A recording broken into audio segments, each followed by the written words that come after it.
Happy Saturday! Finally, last din namin sa bahay. Ayan ang aming Oscar, oh. Good boy lang ikaw? Haven't got her in the seatbelt. Yeah. Good girl. Have you filmed Oscar? Yeah. As well? 4 months siya yesterday. Pero grabe ang laki niya. Busy kami today pero okay lang dahil tanggap ko ang kabisihan. Makahinga na kami ng maayos dahil last din na ng aming pa-stay dito sa Mansfield. Na grabe na. That's good. Good boy. She's actually pretty good. Look at her. Yeah. Yo, she's a good girl. She's just a good girl. Come on, Oscar. Oh, it's okay, Is he Oscar. sitting on top of you? Yeah. That's okay. Good boy. He'll be all right. You'll be alright. You'll be alright. Okay, that's your friend. Ito na nga, kailangan namin, mas i-guide namin to si Oscar kasi He'll be all right. napakalaki niyang tuta. Tapos kakagatin kasi niya yung aming 5-pair na Shih Tzu. So, ang hirap pala. First time ko kasi maka-encounter ng German Shepherd. Grabe pala to. It's very cute. Ayan o, ang aming. Siya ang aming 5-pair. She's really good. She's such a good girl. I told you. Has she had a poo this morning? Is he barking at her? Yeah. Okay, at mamaya pag uwi namin ay magpapacking na kami lahat-lahat na talaga. For everything. Make sure na walang maiwanan sa bahay. At mabuti na lang, si Dodong at si Margie nandito ngayon, biglang sumulpot galing ng Cavite dahil mahakot nila yung iba pang mga gamit na ayaw ko dahil otherwise talagang madala namin sa Bataan, mas malayo na kasi yun. Buti na lang bumalik sila, biglang sumulpot ngayon, nagulat nga kami nang hindi namin alam. Okay. And then, mas okay sa amin dahil mahahakot na nila lahat yung mga ayaw ko at ang maiiwan na lang ay yung mga kailangan namin doon sa aming bagong bahay. Hindi ako talaga masyadong nakatulog kagabi as in naman yung tulog ko hindi naman ganun kaganda talaga pero mas matindi kagabi dahil nga sa sobrang excited masasabi mo talagang ito na ang relaxing namin ni husband ay mag-uumpisa na doon lang sa bahay. Totoo lang mula nung dumating kami dito sa Angeles, Pampanga, feeling namin parang hindi pa namin napipil talaga yung retirement feeling na relax ka sa buhay kasi hindi pala basta-basta dahil unang-una busy ka sa paghahanap ng bahay. Tapos, pangalawa, na nakabili ka na, hindi ka naman agad-agad makalipat, di ba? Nandun yung waiting, hindi mo maintindihan ang gagawin kasi nga para kang nabuboard.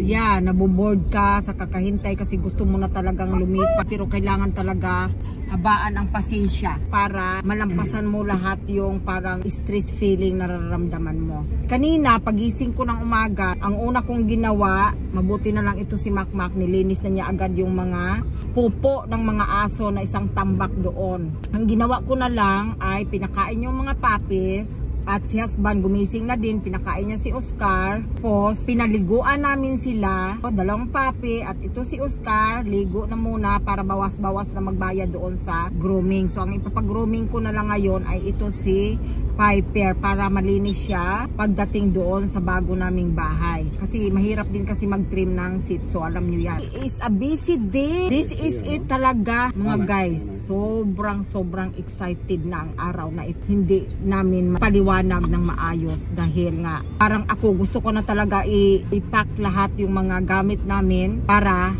buhat na lang ng buhat bukas pagdating ng truck dahil kami ni husband pagkagising namin ura-urada na ang gagawin namin. Hindi ko alam kung may time pa ba kami maligo or kahit half bath lang kasi as in talaga pagkagising diretso na kami doon kasi imagine 6 AM alis na kami dito para maabutan namin yung original owner doon sa bahay at maibigay niya talaga sa amin yung aming susi ng bahay. Finally, talagang mahahawakan na namin ang susi ng bahay namin. Okay, update tayo mamaya.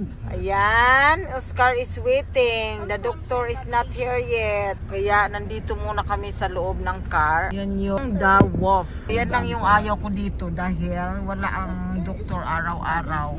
Bumili na ako ng dog food. Tapos bumili na ako ng napakalaking shampoo. Isang galon. At saka nag-add ako ng laruan ni Oscar kasi nga gustong gusto niya to. Mayroon na siyang isa nito pero maliit. So binilhan ko siya uli kasi ito din binili ko din. Ayan. Tapos, ayan yung mga dog food nila.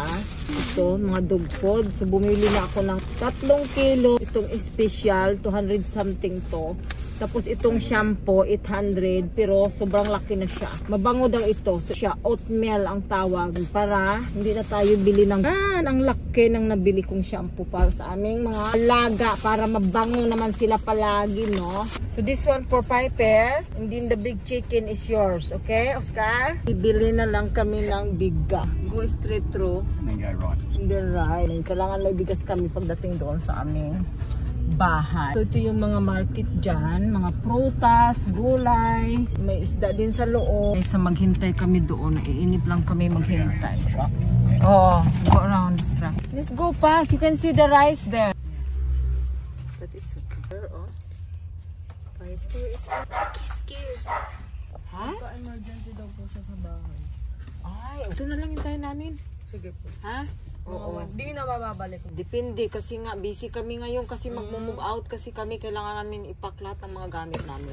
Unexpect na lang ma'am kung hindi niyo Oo, mabalik. ganun na lang talaga. Hintayin na lang namin to. Ay, oo, kasi hindi siya sanay sa akala niya inaano siya yung nasaktan. Ay, ayaw niya. Hindi siya sanay. Hintay lang si Oscar na iinip. Good boy, Oscar. If you always like that, and then it's good. Yeah, but you're not. Sometimes you... I prefer it's Is the done? color. Ah, okay. That's good. Kapit lang matapos ang aming Piper. Look at you. Almost done. Yung mga tinda dito, oh. Ah, dapat itong big na lang yung nabili namin para kay ano, kay Piper. Magkano po yung ganito nyo? Ha? 900? That one, I'm gonna buy that one, I think. You look different.